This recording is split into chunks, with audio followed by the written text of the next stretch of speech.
இரவிலே சில நாட்கள் நாம் கனவுகள் நமக்கு வருகின்றது. ஆனாலும் ஒரு சில சந்தர்ப்பங்கள் கெட்ட கனவுகளாக வந்துவிட்டால் நம்மை அது பயப்படும்படியாக, வேதனைப்படும்படியாக ஆக்கிவிடுகின்றது. காரணம், அன்றாட வாழ்க்கையில் காலையிலிருந்து இரவு வரையிலும் நம்முடைய சந்தர்ப்பங்கள் சண்டை போடுபவர்களையோ, வெறுப்படைபவர்களையோ, கோபப்படுபவர்களையோ, குரோதப்படுபவர்களையோ இதுபோன்ற நிலைகள் அமைந்துவிட்டால் அந்த உணர்வுகளை எல்லாம் பகலிலே நுகர்ந்து விடுகின்றோம்.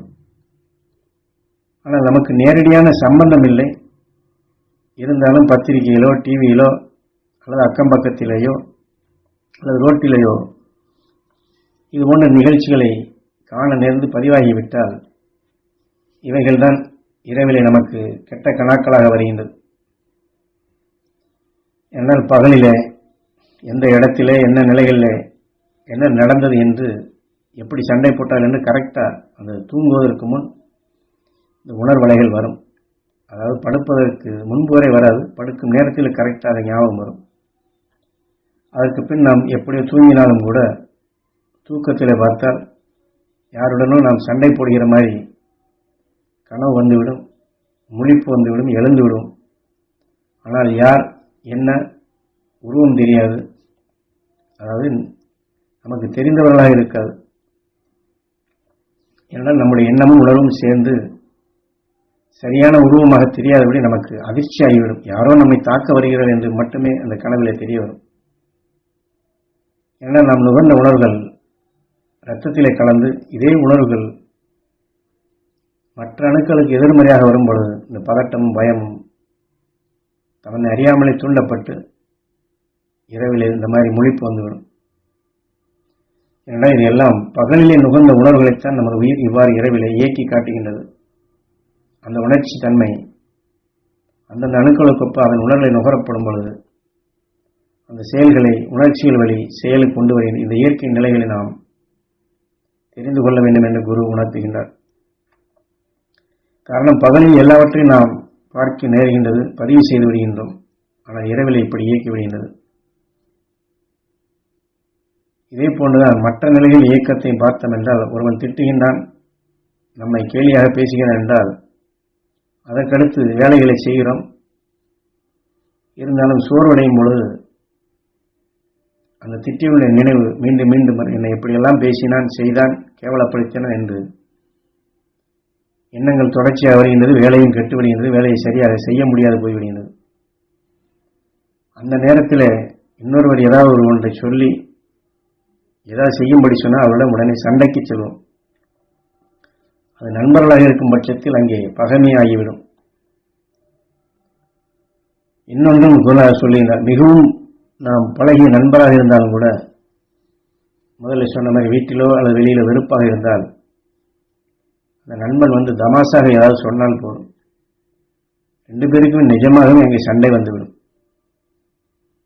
ஆனால் சந்தோஷமாக இருக்கும் பொழுது ஒன்றும் தெரியாது. ஆனால் சங்கடமாக அல்லது வெறுப்பாக இருக்கும் பொழுது இதுபோன்று யாராவது தமாஷ் செய்தால் என்னை கிண்டல் செய்கின்றாயா என்று அந்த நல்லவன் மீது, உதவி செய்தவர்கள் மீது நம்மை அறியாமலே எதிர்மறையான உணவின் இயக்கங்களாக மாறி சண்டை வந்துவிடும், எதிரியாகவே மாற்றிவிடும். அதனால்தான் சொன்னார், இங்கே தமாஷாக அல்லது விளையாட்டுத்தனமாக எப்போதுமே நாம் தியானத்தை கடைப்பிடிப்போடு செயல்படுத்தக்கூடாது.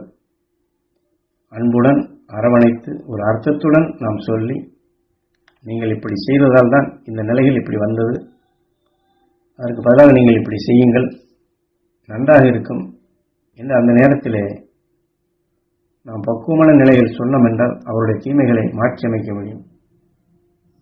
அதனால் நாம் கேலி செய்வதோ, கிண்டல் பேசுவதோ, அடுத்தவர்களை சிரிக்க வைப்பதற்காக செயல்படுத்துவதோ இது போன்ற வழிகளுக்கே நாம் போகக்கூடாது.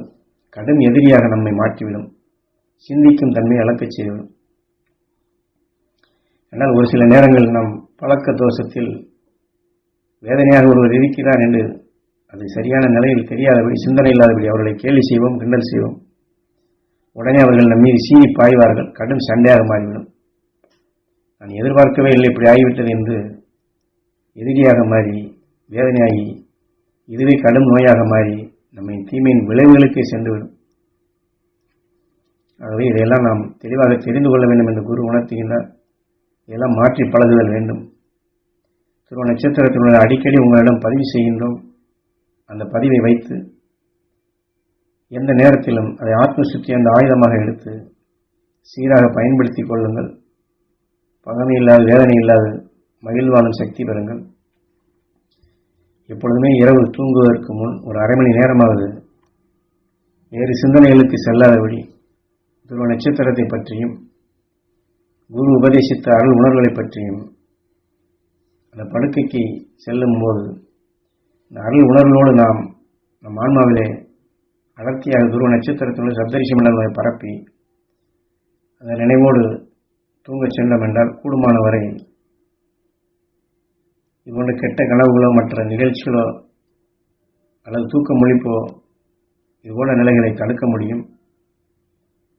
இரவிலும் நாம் இந்த தியானத்தில் எடுத்துக்கொண்ட உணர்வு நம் ஆன்மாவிலே நம்மை காக்கக்கூடிய சக்தியாக வரும். அதையெல்லாம் வாழ்க்கையிலே நாம் சீர்படுத்திக் கொள்ள வேண்டிய முறைகள் என்று குரு நமக்கு வழிகாட்டுகின்றார்கள்.